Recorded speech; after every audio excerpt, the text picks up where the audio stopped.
in South India and other indigenous communities.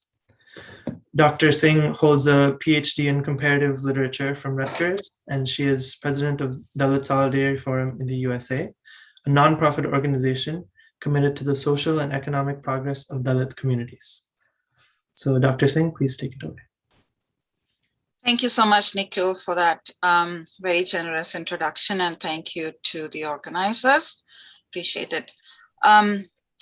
Briefly, if you have zero to little knowledge about the caste system, in 3 seconds, it is the world's longest living social hierarchy.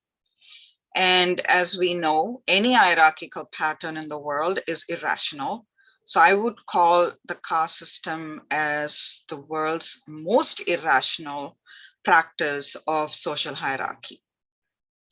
So Dalit communities are the outcast communities within that social hierarchy.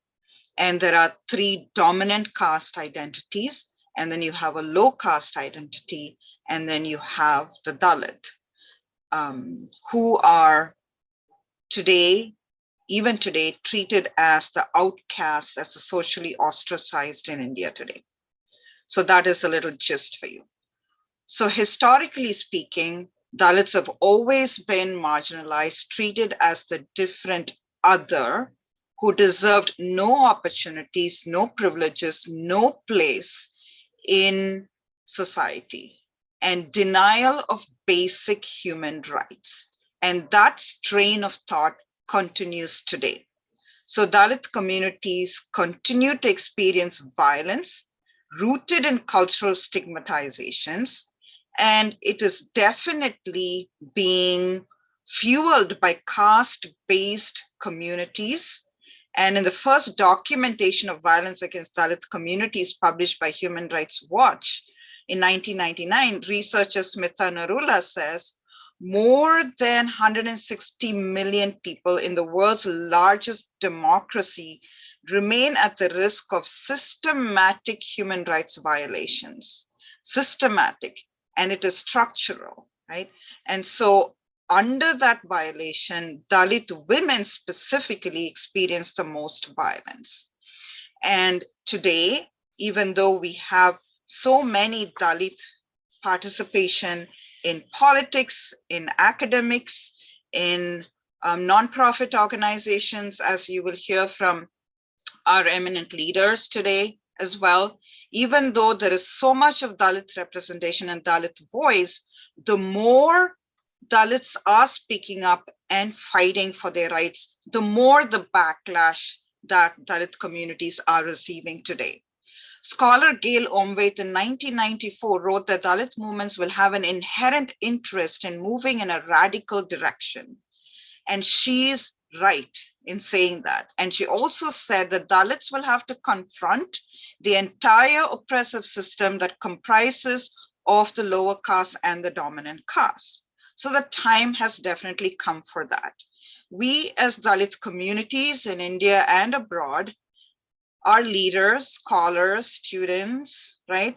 We are looking to this audience today for allyship and action-oriented support as unfounded allegations and atrocities are committed against Dalits as punishments for transgressions.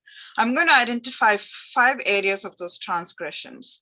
One, in the eyes of the Indian government today, these are the transgressions, right? One is conversion out of Hinduism as a Hindu Dalit to any other religion, especially Christianity and Islam. So Christians, especially Christian and Muslim Dalits, and Muslims on the entirety are branded as traitors. And the second sphere of this transgression that they're identifying is in education. If you're an educated Dalit or seeking education or receiving education, that is seen as a crime. An educated Dalit is a criminal in the eyes of education institutions today, and that is structural, systemic violence that is being perpetrated on Dalits today. And so, therefore, Dalits pursuing educations are punished because they are transgressing into a forbidden space. Number 3, if you are a Dalit organization helping Dalit children, securing education and jobs, in the past few years, they have been heavily scrutinized under the current government and punished by closing down the organizations, closing down schools that are catering primarily to Dalit children, bringing in FCRA regulations, making life and operation difficult for Dalit-based nonprofit organizations. So a lot of false allegations and more. And the fourth category of transgression that is punishable today is intercaste marriages. Love jihad is an example of interreligious marriages and punishment, and intercaste marriages are punished by beheadings, rape, and other forms of physical violence. The fifth area of transgression is Dalit women who are rising strong. So they are being punished, right? So Dalit women's leadership or any kind of Dalit leadership in itself is punishable today because you are not supposed to be the outspoken, confident leader and agent of social change. That is your forbidden arena, right? So therefore, those leaders are punishable by rape, by death, emotional and psychological abuse, by withholding economic resources for you. So where their confidence is seen as transgressing their gendered space defined by caste boundaries as well. Some examples are the quota or the reservation system is similar to the affirmative action in the US. So unlike the US, where fixing quota or sort of like avoiding this kind of, preference to certain racial and ethnic groups, in India, a certain percentage of seats are reserved in government-run institutions and other backward, castes. But since caste is adopted as a basis for implementing affirmative action policies, and therefore caste has been the basis for discrimination, exclusion, humiliation historically in India, now they have been designated as historically disadvantaged social groups, and therefore the advantaged social groups are being threatened by the presence of Dalits in educational spaces, and therefore the bullying, the suicide rates are increasing because of the bullying that Dalit students are experiencing. And as Dr. Thorat points out as well, and according to the National Crime Records Bureau, every 11 minutes, a crime was reported against a Dalit, especially Dalit young student, ranging from rape and beatings and ending up in suicide. So allegations of discrimination, humiliation, exclusion, all these are denied by higher education institutions as unproven. They are treating these as isolated incidents, saying that the students didn't have the capacity to deal with a change in environment, with a sudden change in environment. So the Thorat committee was set up in 2007 following grave and widespread allegations, right, of all these kinds of differential treatments that Dalit students are being subject to today. And secondly, we look at the judicial system, which is failing in the intercaste marriage sector, because it is a basic human right to choose, to have the right of choice in marriage, especially in the face of a modern equitable law, right? So therefore, the Indian government is totally failing its citizens in letting go, in not even like punishing, and not even filing an FIR in most cases of intercaste-based violence. And therefore, we see this as a violation of a fundamental human right. So it is guaranteed by most human rights institutions, and therefore provisions of the Indian Constitution are being ignored here. So therefore, we can make a case definitely today to say that we need to step up to stop this mindless violence that is being perpetrated upon Dalit communities as persecution just because we are Dalit. Thank you. Thank you so much, Dr. Singh, for that powerful remarks and opening this conversation with our other speakers. So it is now my pleasure to introduce our next speaker, Ms. Abhirami Jyotiswaran. She has been associated with National Campaign on Dalit Human Rights since December of 2005. She has raised global awareness for Dalit issues during the 2007 World Social Forum, the 2016 EU NGO Human Rights Forum, and the 2019 UN Human Rights Council in Geneva. She currently serves as the General Secretary of All India Dalit Mahila Adhikar Manch, where she oversees programs relating to the protection and empowerment of Dalit women. So I'll pass it to Ms. Abhirami Jyotiswaran now.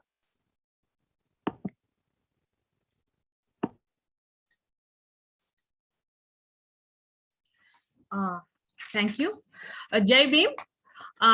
Thank you for providing this opportunity to speak on the topic that I have selected is persecution of Dalit women and barriers in accessing justice of today. So I would like to share a PPT.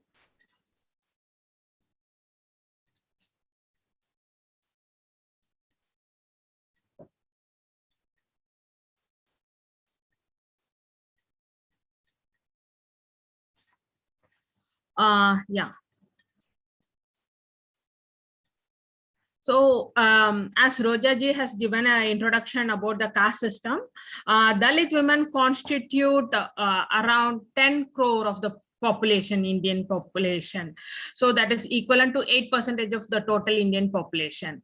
So they have been, even after 75 years of independence, still they continue to face the triple oppression based on caste, class, and gender. So the Dalit, when we speak about Dalit women, it is not just patriarchal, it is Brahmanical patriarchy. The manifestation of the patriarchy is based on caste.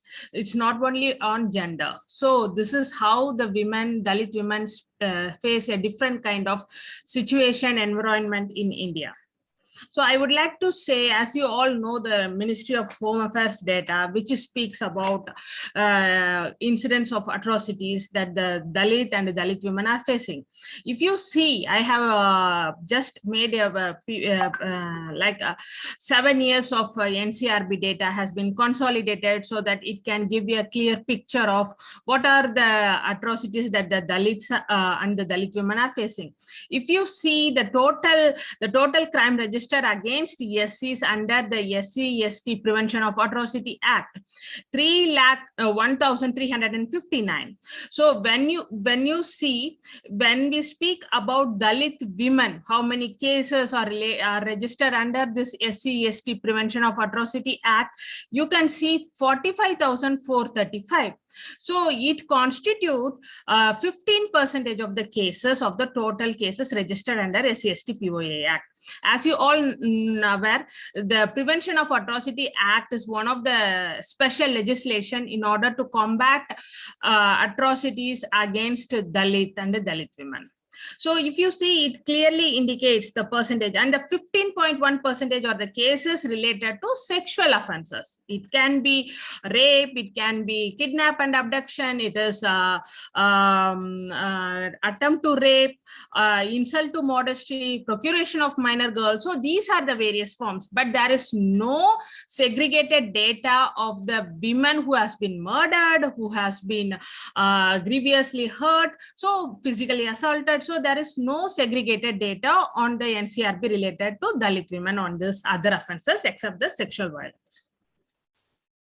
So what are the reasons? What are the causes? Even today, when the Dalit women assert their right to resources, water, land, these are basic rights. It's a basic human rights, and it's very much needed for to live with the people with a dignity.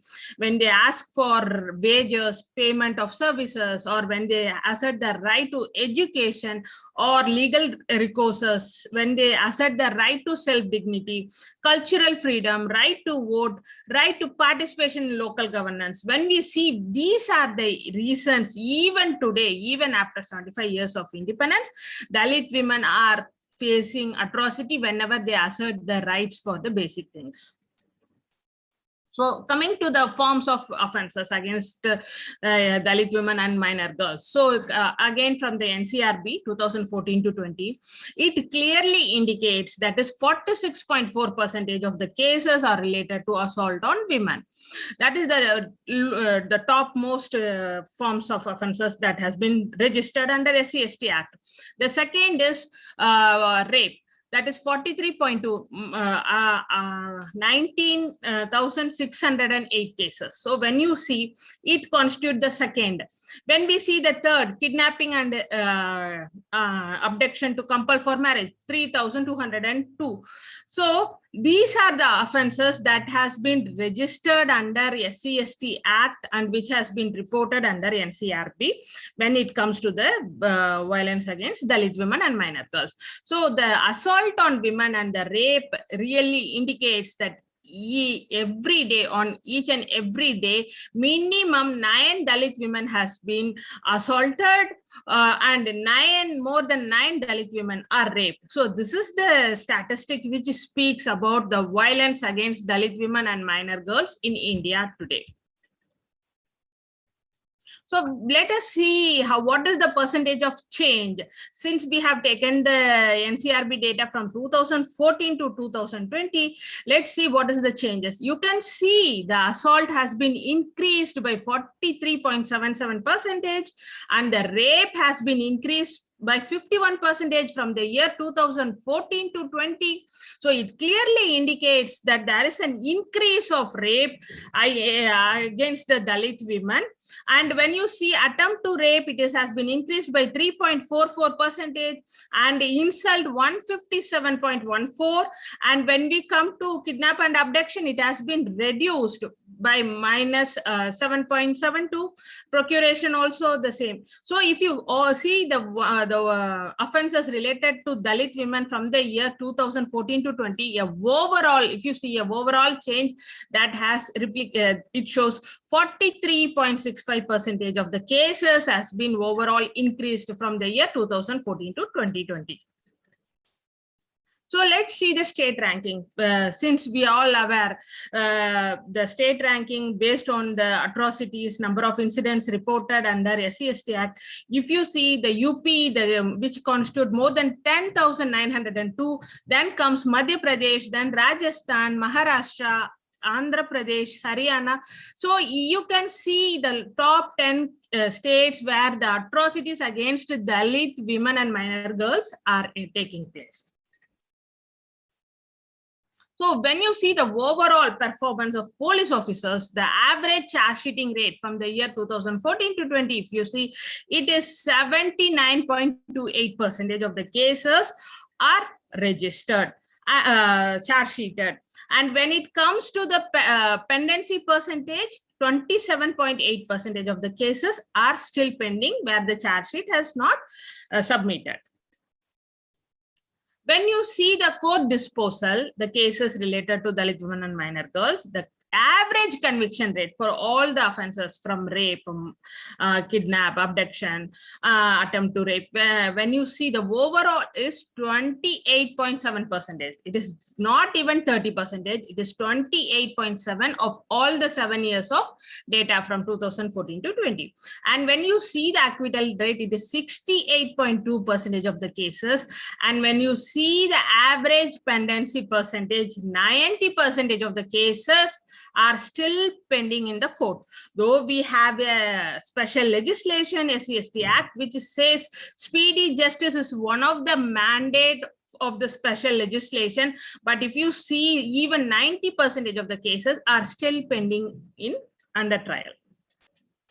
So we have seen the overall violences like within the statistics, but I would like to, for a thing, I would like to present the Hathras recent case where a Dalit, 19-year-old Dalit girl has been raped and murdered, gang raped and murdered by the dominant caste people. As we all aware that how the police administration, district administration has forcefully cremated the body of the victims without informing, without getting the consent of the family members. So it is a huge public outcry where the government has made a strategic step of giving the case, transferring the case to, handovering the case to CBI. So this is how the UP police has behaved when a 19-year-old Dalit girl has been gang raped and murdered. See, there are various instances, and we all aware from Delhi, the Nirbhaya case and Diva case, so many other cases. But when we comes to Hathras, where a gang rape of a Dalit woman and murdered, how the police administration behaved and how they wanted to tamper the evidences and dispose the cases. So the forceful cremated by the UP police in the absence of family is a huge violation of human rights. And there is, even after the death, how the people, the Dalits are treated by the administration and the other things, it is very clear by this. And when we see where the rights of victim violated in the Hathras case, we all know what is the case. When we see there is a delay in arresting the accused, there was a delay, and therefore there is a threat and intimidation the victim family faced. And when you also see the FSL report, the forensic science laboratory report showed that she was not sexually assaulted and eventually died because of heart attack. Even the additional director general of police, he said the report found no trace of sperm on the victim's body. So it clearly indicates when a woman, she's giving her statement that she has been gang raped by the people, but see what is the response of the state administration. Even we all know she has been forcefully cremated. Her body has been cremated in the midnight around 3:30 a.m. And when we see the police were pinning the counter narrative on the aspect of rape, they were said that they, in order to gain the compensation under the SCST Act, the case has been filed. So see the thing, what is the mentality, how the police is behaving for the girl has been raped or gang rape, she will get a compensation of 8,25,000 for just for getting that money. People has said that it is a counter narrative saying that it is not a rape, it's just for compensation. Even when we see the section 144 has been imposed on the community near the village of the Hathras, where we can see, but at the same, and the mobile, even the mobile phone of the victim family was taken away and they were not allowed to talk to anybody. But at the same time, if you see, the dominant caste people has organized a Maha Panchayat on 2nd October 2020 and mounted a pressure upon the state to release the accused. So we can see how it has been, the discrimination has been faced by on the one hand, the Dalit victims are not allowed to speak to others. And if you see, only 4 families are there in that village, Hathras village. Only 4 Dalit families of Balmiki community are there. So even now, sorry to interrupt, but if you can just conclude in the next minute. Yeah. So even if you see, there is they have not provided any housing or government job for the victim, and it is not only the Dalits has been facing violence. Whenever the non-Dalits wants to intervene in their cases and try to support, they have been stopped. They have been faced violences and discrimination. So if you see, it is that Siddiq Kappan, a journalist from Kerala, he has been arrested 1 year before and still he's languishing in jail. And even the Hathras, the case, the private counsel, Seema Kushwaha is handling the case. When she is entered the court, there was threat and intimidation. So it is not only that, so the people who are supporting and intervening in this case are being threatened and falsely implicated. And even under the SCST Act, the new amendment act says within 60 days, the trial has to be completed and the case has to be disposed. But even now, even after a year, the case is still pending in the court. So it clearly indicates how the administration failed, the judiciary failed to provide speedy justice under the SCST Act. And so these are some of the things I would like to say. Prevention is one of the important things, and ensure justice. Regular training to police officials is very much need of the day, and public health issues and provide regular counseling for survivors is another. So if you say, and robust reporting system, it is very important to provide disaggregated data of the various forms, not only sexual violences, but also the grievous reasons like murder, physical assault, or all forms of offenses has to be reported. So the final recommendation for the international human rights bodies, there is a draft UN principle and guidelines. So we request them to adopt the UN principle and guidelines to eliminate all forms of discrimination based on work and descent. And also, the international human rights body should actively advocate with the Indian government to end the increasing violence against Dalit women and ensure speedy justice in all the cases of atrocities. Thank you. Thank you for this. Thank you so much, Abhirami, for that powerful presentation of the data, as well as, the specific case of the Hathras rape and murder, which is, something which we've seen is still not getting justice in the courts, and something that we in the US must be taking note of. So it's now my pleasure to pass it to our third speaker, Mr. Bezwada Wilson. He is an Indian activist and one of the founders and national convener of the Safai Karmchari Andolan, an Indian human rights organization that campaigns against manual scavenging, which is a dangerous practice where sewers are cleaned out by hand. He was nominated by the Ashoka Foundation as a senior fellow in recognition of his extensive humanitarian work. And in 2016, he received the prestigious Raymond Magsaysay Award.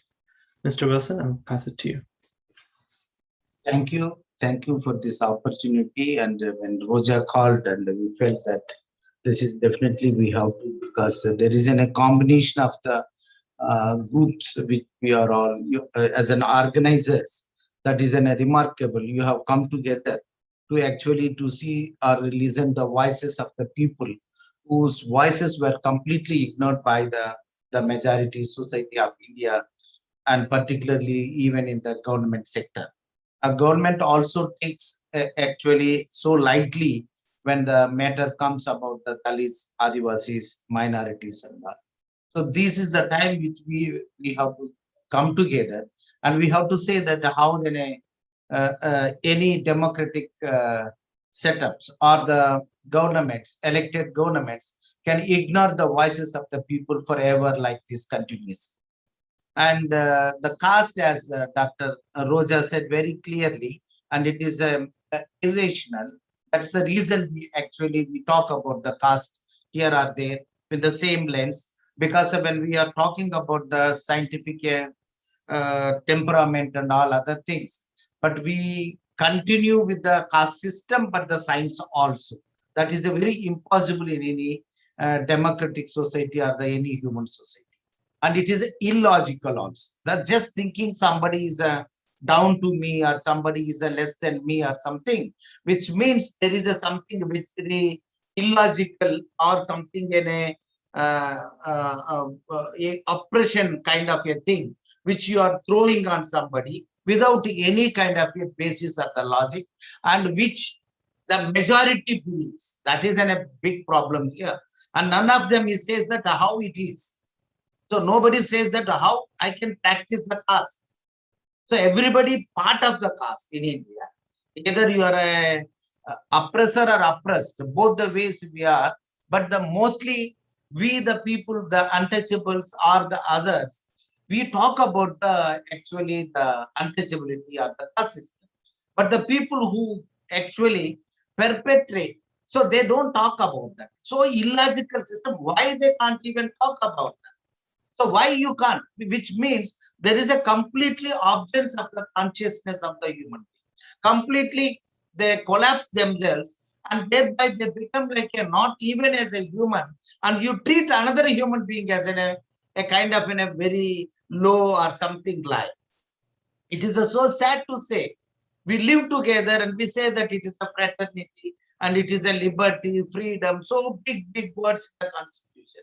But when it comes to the life, the everyday in and out, our life, so how it is, how cruel it is, the treatment what we receive, so cruel. So you ask the another human being to come and clean your shit, and you pay 20-30 rupees and you say that I'm paying and they're cleaning, there is nothing wrong. Is it true?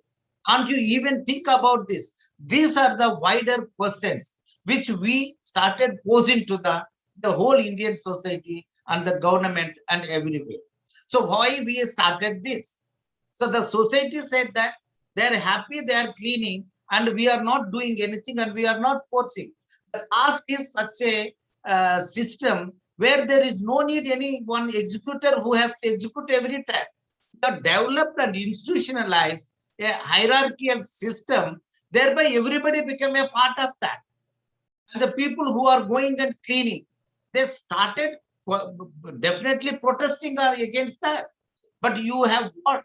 If somebody protests, somebody says, no, I can't do this or something. So what will going to happen in the Indian society? I'm not talking about the 5,000 years, 2,000 years, 100 years, 50 years, as on today. So how?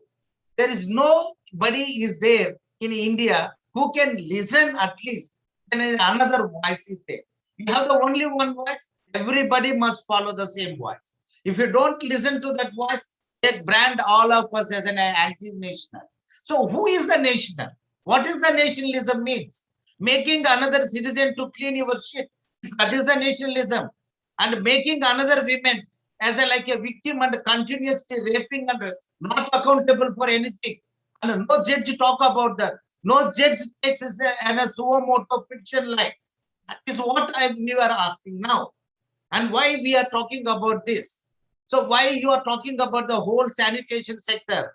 You talk about the whole clean India, clean India. So when clean India is so success, why the women is going and cleaning the Dalit women still, the human excreta in the country? Is it required? And the country is so great, and the country is technologically so competent. So why we are making another human being? These questions they are not answering. Instead of answering questions, and they are making now, they declare that India is the manual. The competition is to declare India. So when they declare, then the people who are cleaning, they become like a victims, not just, they become a criminals. You are throwing the victims as a criminals and coming through the machinery with the police. And they started asking, who is cleaning? If you are cleaning, I have to arrest you. And we will arrest you. And they go back and ask, we want to eliminate. Who will come and eliminate? If you are saying that you are going to send them to jail. So the very contradictory kind of ethics. The government and their mechanism is working, thereby even now in India, almost in North India, particularly Uttar Pradesh, Madhya Pradesh, Bihar, Jharkhand, and few parts of the West Bengal and Maharashtra and Jammu Kashmir and Rajasthan, there are the individual dry latrines where the human beings are going and cleaning, which is a very inhuman, and it is a completely, we can say that, human rights violation. It is happening. And second is now the sewage and septic tank deaths. So sewage and septic tank deaths, it is not an accident. It is actually the government has not done any kind of a modernization of the whole sanitation system. Why they don't do the sanitation modernization? You make the big roads. You have the connectivity of the each and every city everywhere. And you have the bullet trains, you have the metro, everything you have. But when it comes to the drainage or underground sewage, you don't have any money. Once you can see about the British management, what they have done, the same it is still. Why?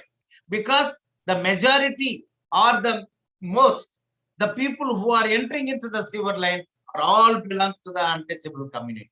So the government has no care, the government has no concern about this, but they need a service.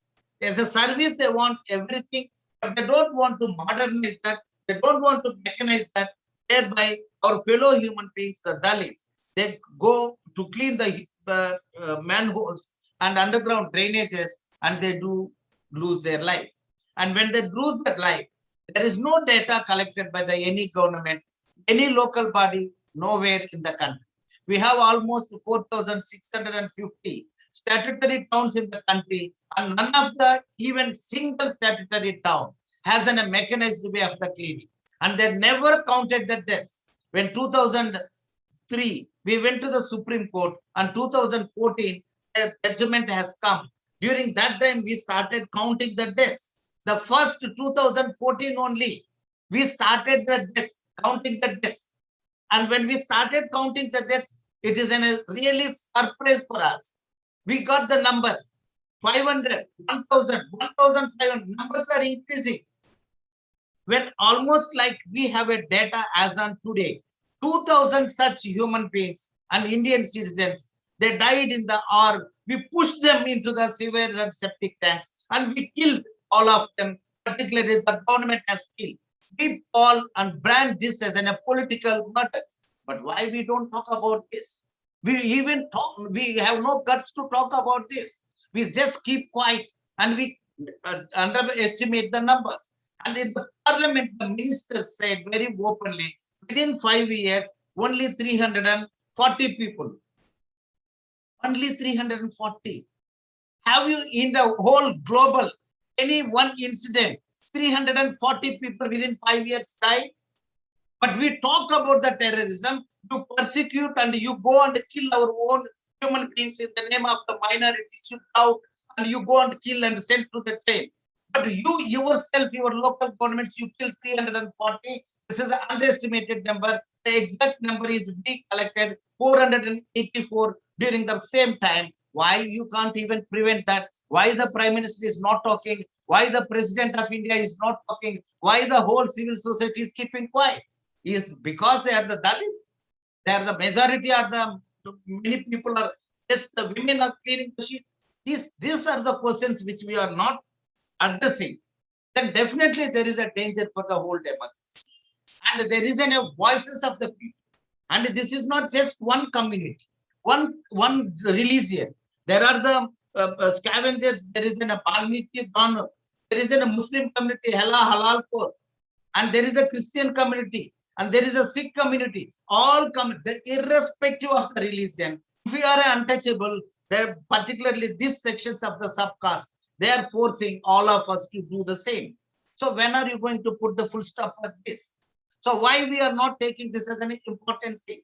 And why this practice can continue in the modern age? These are the wider questions which we have to answer. And particularly we are asking the government of India to answer. Our demand, very clear. First, the government of India, particularly the Prime Minister, must apologize this community for centuries together made the human beings as slaves and made them to clean. And we don't require any loans. You give the loans. Why we want the loans? And to clean, actually they are giving the loans for us to buy the machine.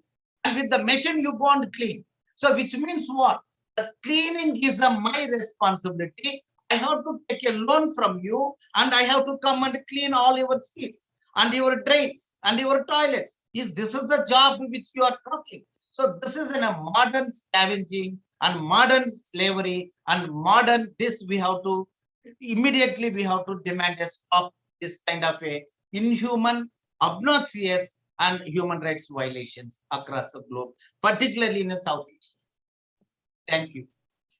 Thank you so much, Mr. Wilson. And, we know that during COVID, especially, these workers were even more, vulnerable and not given, proper equipment and protective gear. And so this is a public health crisis, a labor issue crisis, and of course, the issue of caste oppression. So thank you so much for sharing about the situation faced by these workers.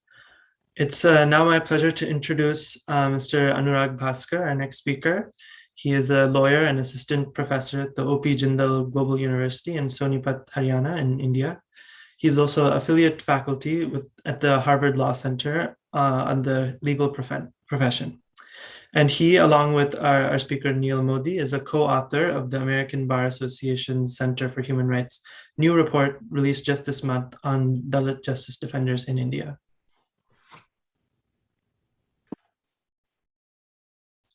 Hi, thanks Nikhil, and thanks Ajit for having me and Neil. And Sunil and I are going to speak together. I'll just give an overview of the report which Nikhil mentioned. But before that, it's an honor to be here with Ms. Abhirami and Mr. Vishwanath, with whom I had interacted once before. So, and always great and inspirational to listen to both of them. Neil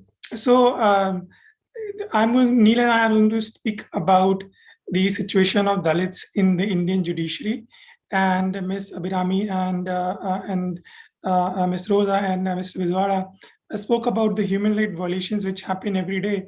So in the report, we see how is the judiciary performing on the issue and concerns of the Dalits, and especially if there is any place for Dalits in the Indian legal profession and as well as the judiciary.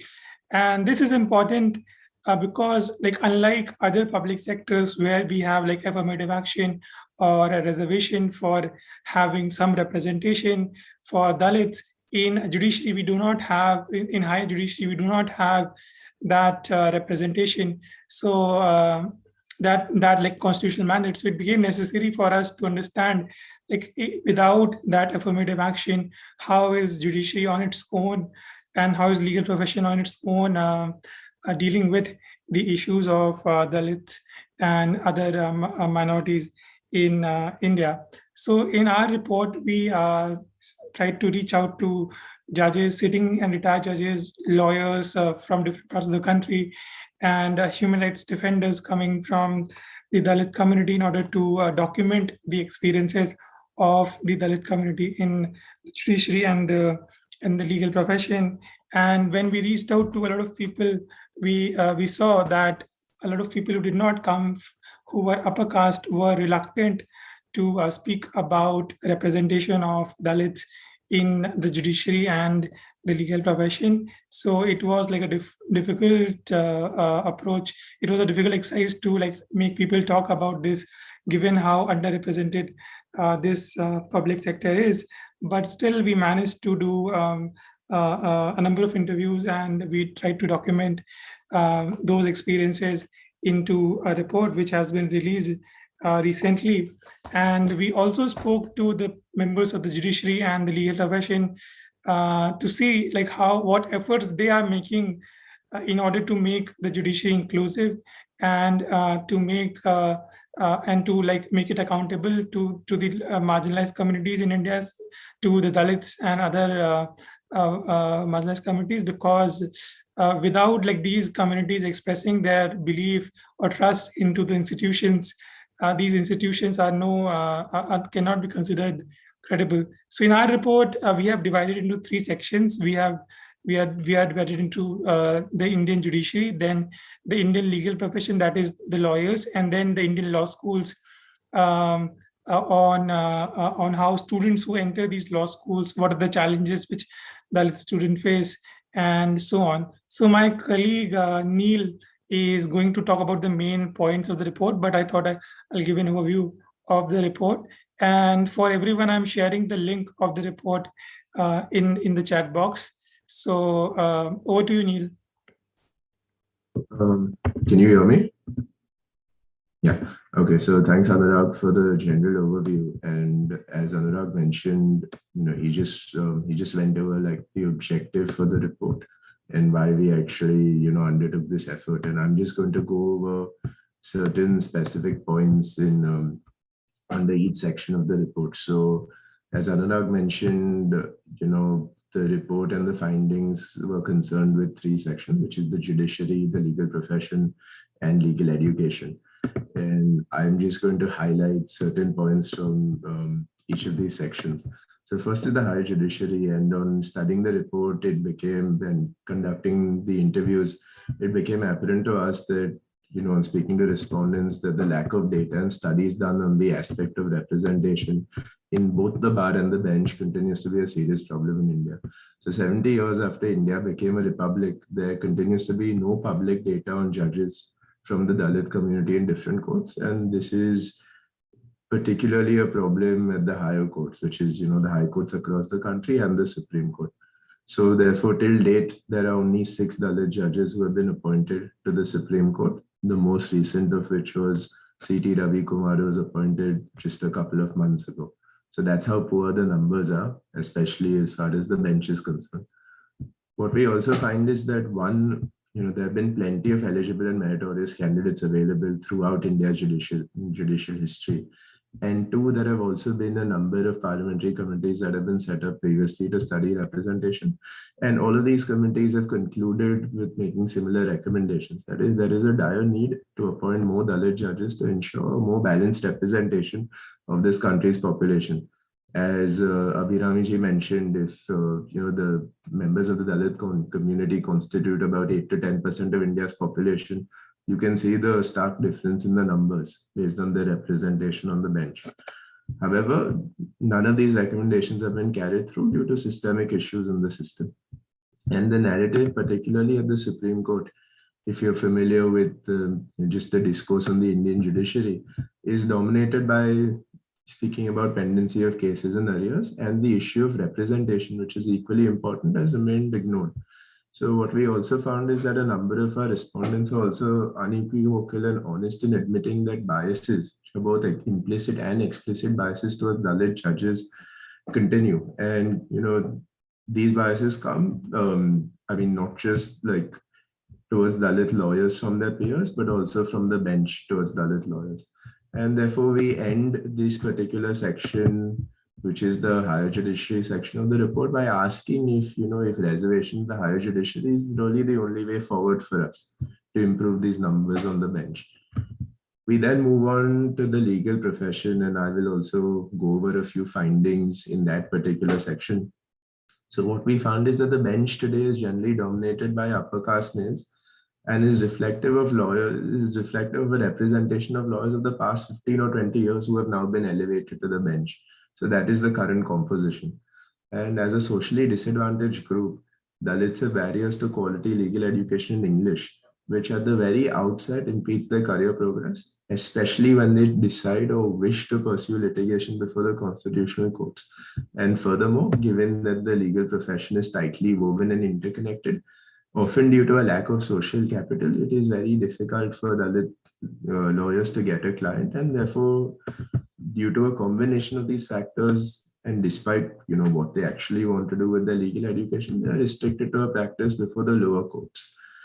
And finally, I will also just make one last point on the legal education section. And what we found is that social diversities are lacking in our national law universities across India. For those that are unaware, the national law universities are the premier training grounds across the country for lawyers at the undergraduate level. And the common law admission test, which is the test that you give to gain admission to these national law schools, is often exclusionary in that the type of questions it poses should test your legal aptitude for the law and not your knowledge of the law or your proficiency in the English language. Right? And therefore, even after Dalits make it to these premier institutions, they're often a victim of discrimination and prejudice and are considered less meritorious compared to their peers, simply because they've availed of reservations that frankly exist to push forward a vision of equality that substantive equality that our constitution demands. So our study also found that the Indian legal academia in general has been ignorant and dismissive of the caste question, with the NLUs in particular promoting an elite English-speaking culture of the law. So I just wanted to go over certain, acute findings of our report under these sections. And, we hope all of you read and engage with the report. Anurag has posted a link in the chat box. So thank you. Thank you so much, Anurag and Neil. And yes, we have included the link to the new report in the chat and highly recommend that all of the viewers take a look at these findings. And this is actually part of a series of reports done by the American Bar Association on Dalit rights defenders in other South Asian countries. So please take a look at that full series as well. It's now my pleasure to introduce our final speaker, and we will be going a little bit over time given the many questions that we've been receiving from the audience. So after our final speaker, we will have a short period of Q&A, and I hope our speakers can stay on for a few extra minutes. So our final speaker is Sunita Vishwanath, the co-founder and executive director of Hindus for Human Rights. She co-founded Women for Afghan Women, the largest women's organization in Afghanistan, as well as Sadhana Coalition of Progressive Hindus. She received the Feminist Majority Foundation's Global Women's Rights Award in 2011, the White House Champion of Change Award in 2015, and in 2021, Sunita is recognized by the Center for American Progress as one of 21 faith leaders to watch. So I'll pass it to her now. Thanks, Nikhil. I am deeply honored to be among all of you today. My organization and Nikhil's, Hindus for Human Rights, advocates for pluralism and civil and human rights in South Asia and North America. And we provide a Hindu voice of resistance to caste, Hindu nationalism, Islamophobia, and all forms of bigotry and oppression. Our members are progressive and inclusive Hindus from diverse caste backgrounds, all of whom stand firmly opposed to caste and caste discrimination. In our work against caste and Hindu nationalism, we have the honor of working alongside several Dalit, Ambedkarite, and anti-caste organizations, both in the United States and in India. The scale of caste oppression and violence in India is truly overwhelming. Many Hindus just finished celebrating the festivals of Navratri and Dasara, and even in these celebrations of these festivals this year, we saw caste violence. In the southern state of Telangana, a dozen Dalit youths were attacked by an upper caste Hindu mob for protesting what they saw as a casteist ritual. In the western state of Gujarat, a Dalit woman and her 11-year-old niece were barred from participating in Garba, the joyful group dance that many associate with Navratri. 4 years ago in the same state, an upper caste man killed a 20-year-old Dalit man for simply watching a Garba performance.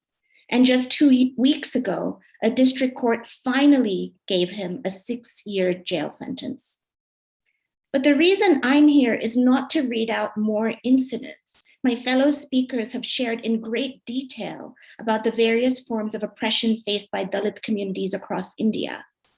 I want to convince those of you in the US government about why caste violence is a crucial issue when it comes to US-India policy.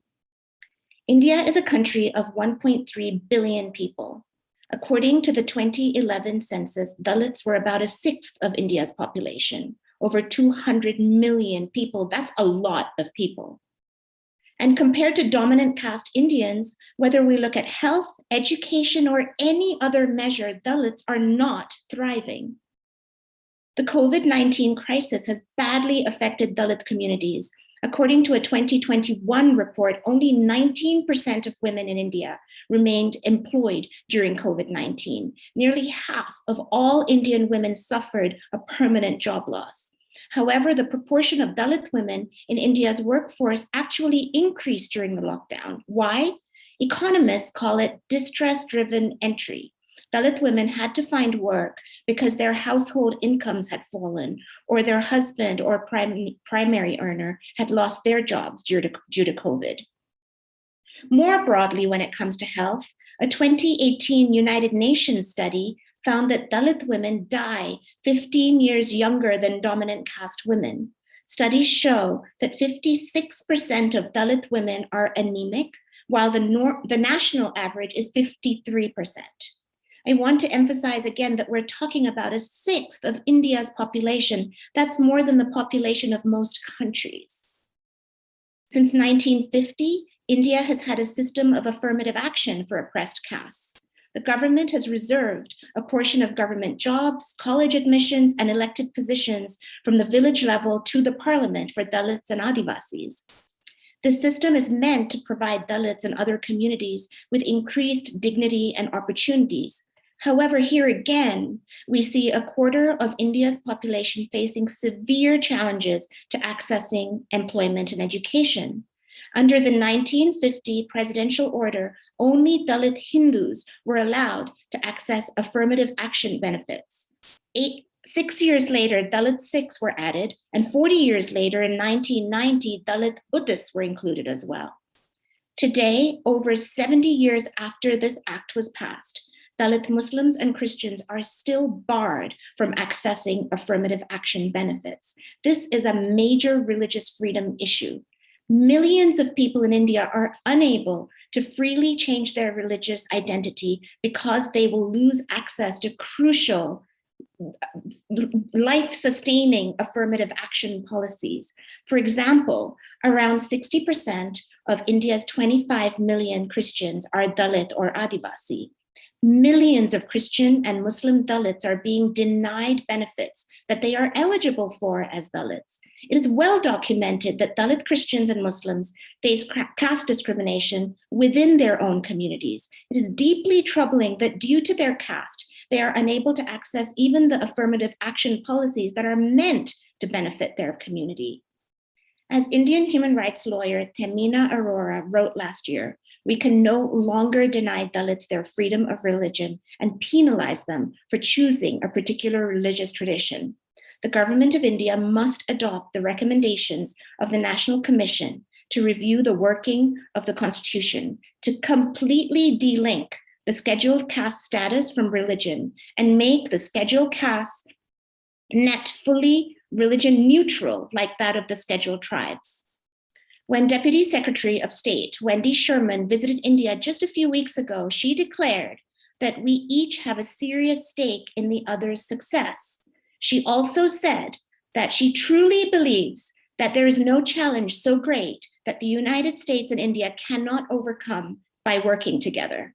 We must work together to overcome the deep-rooted challenge of caste oppression and discrimination, both in India and in the United States. Caste-based discrimination is definitely present in the United States, though that is a topic for another briefing. I earnestly request that the US policymakers learn more about caste and advocate that the fundamental freedom of religion to be extended to India's Dalit population. My main point here today, the United States wants to see a thriving India, but India cannot thrive unless Dalits are thriving. There is no other way to put it. Thank you to my fellow panelists for speaking so bravely and powerfully. Thank you so much, Sunita. And so now we have a few minutes for a question and answer session, and we received several questions from the audience. So I'll take the first question. This has been asked about the caste census that's come up in the Indian media. One issue that arises repeatedly is the refusal of the Indian state to include a question on caste in the Indian census. How do the panelists view this issue, given that the 21 census is still to be done? So would any of our speakers like to speak about that?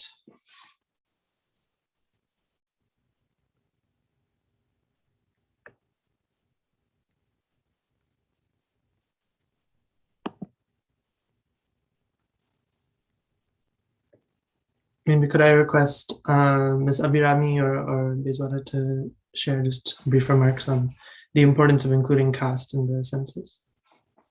I would like to say that it is very important because if you don't know the population of the people based on the caste, because we all know how the caste has been as a part of the culture of Indian system. So, and we know what is the percentage of the dominant caste. I would like to say instead of upper caste, we should say so-called upper caste. So we shouldn't accept the people as upper, then it means that we are lower. So it should be a change for everybody to say so-called upper caste people. So we know the population, what is the population and how much the representation they are in that various ministries. So it is necessary for us to bring out a policy change. Even there was a discussion on OBC census, whether they have to be brought into the caste census or not. So we know what is the population of the OBC. So until we bring them into the census, we can't make any policy changes. So it is very necessary to address those things. So I feel it is very important for us to be part of. Thank you. Thank you. I do feel strongly that there is a need of the actually caste-based census, because we already segregated and we know everybody, and we want to brand the people in the same caste names. But when it comes to the formulate any kind of schemes or anything, which is actually denied, because once it is in a very clearly formulate the caste census, and we come with then a very clear, then we can take the policy decisions and the schemes, and particularly affirmative action, how is important also we can really think about. If you don't know the numbers, and we do keep the people in a segregated place, and that is a really crime. Yes, thank you both so much for answering. Our next question comes from a Dalit journalist who is one of our attendees. They say that as a Dalit journalist, international media is reluctant to report on the issues faced by Dalits, Bahujans, and Adivasis. And if this awareness doesn't reach the public, especially the international public, then change is hard. So how can we make international media take note of and include the voices of Dalits and Dalit issues, given that India's national media has always been dominated by upper castes? It is a better somebody from the international circles you answer. I can just say, from the perspective of Hindus for Human Rights, we were founded in 2019, and a lot of our work is advocacy in the written form, so op-eds and articles and blogs. And just recently, when India was going through this horrific second wave of COVID, for the first time, Hindus for Human Rights managed to place some of our op-eds in international media rather than just Indian media and Indian American media. And we have taken it upon ourselves to go to those platforms where we have managed to place op-eds to have conversations with the editors there to diversify the voices that they are including in their pages. So that is something that we are doing proactively, and I can pledge that we will give your names, all of you on this panel and other Dalit activists and scholars that we know, to those platforms where we have access. Thank you. Do any other panelists want to speak about the role of international media in including Dalit and Bahujan and Adivasi voices?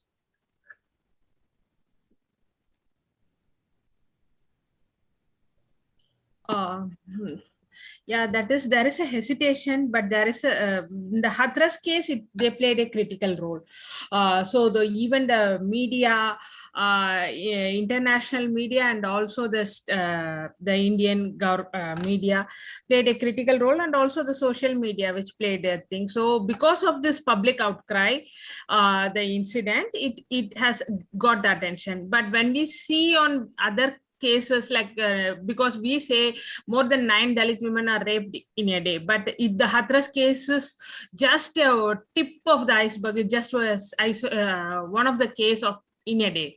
So such a attraction and other things has happened because of the media played a critical role, and the failure of administration. So these cases are highly highlighted, but in a regular basis, definitely the hesitation is there. So it is necessary to work with them, and alternative media is a good suggestion. We can look into it. And on Thank the you. international, particularly, there must be a kind of this kind of more platforms must talk about the untouchability, and so the national and in particular international media can get exposed, and they must know the minimum knowledge to report. Otherwise, about the manual scavenging, there is a good report. I can't say that international media is not good, but it is like a charity. It is like a sympathy. It is not as a struggle they hide. They don't like to highlight. It is in a fight between an inhuman forces, and there is a forces which want to establish the human rights. But they say that it is in a very sympathy, like they carry a human excreta. It is in a very heavy, and they have to carry on the head. So this is the inhuman. Whether they carry on a head or the shoulder or a hand, but touching the human excreta of somebody else is a very inhuman and a very indignified. So that kind of a perspective building and a kind of a struggle-oriented understanding is nowhere in the international. I think that everybody has to build such way of views. Yes, thank you. Our final question is asking, given that Dalits who are not trans or queer already face so much dehumanization, where do Dalit, trans, and queer people fit within the Dalit rights movement, given that being queer, trans, and Dalit puts them in extremely difficult situations in a heteropatriarchal biomedical society? Would any of the panelists like to speak to that question?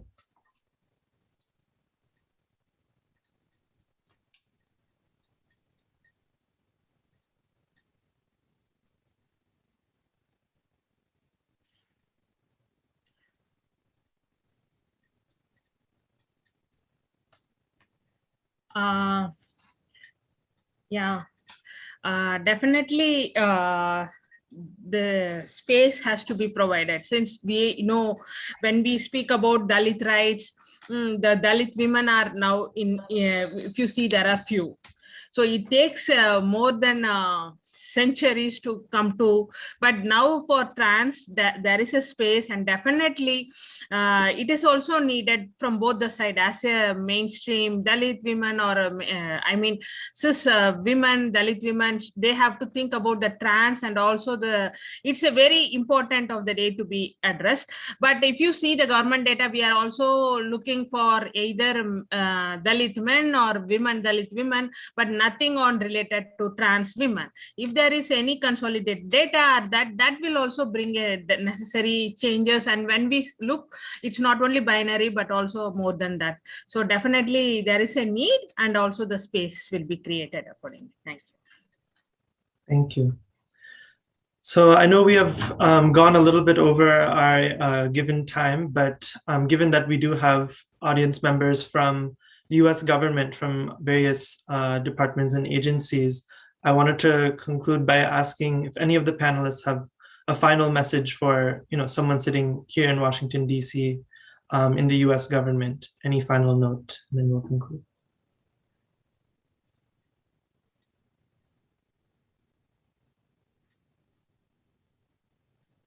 I'm Sunita, and I'd like to say that we know that more Hindutva-aligned Hindus are going to great efforts to meet elected officials and their staffers in this country.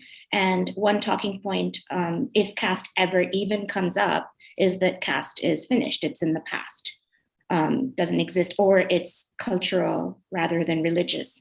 And I sincerely hope that this panel and these amazing voices that you have just heard will prompt you to go and learn more and listen to such points with great skepticism. Thank you. Yeah, I really want to echo what Sunita said, that unfortunately most of the outreach that's being done in Washington, D.C. with US policymakers is either by Hindutva-aligned groups or upper caste groups. And so we will, of course, pledge to bringing more and more Dalit voices and Bahujan voices into those meetings and into that outreach, because this is an issue that's a global human rights issue. It's not just in India, it's also here in the US. And we will continue all of our advocacy, the 17 organizations that co-sponsored this briefing. We all committed to the annihilation of caste and to eliminate caste-based discrimination in all of its forms. And so once again, on behalf of those organizations, I want to thank all of our esteemed panelists for taking time out of their days and nights, given where you are in US or India. And we will be back in 2 weeks with our next series of congressional briefings.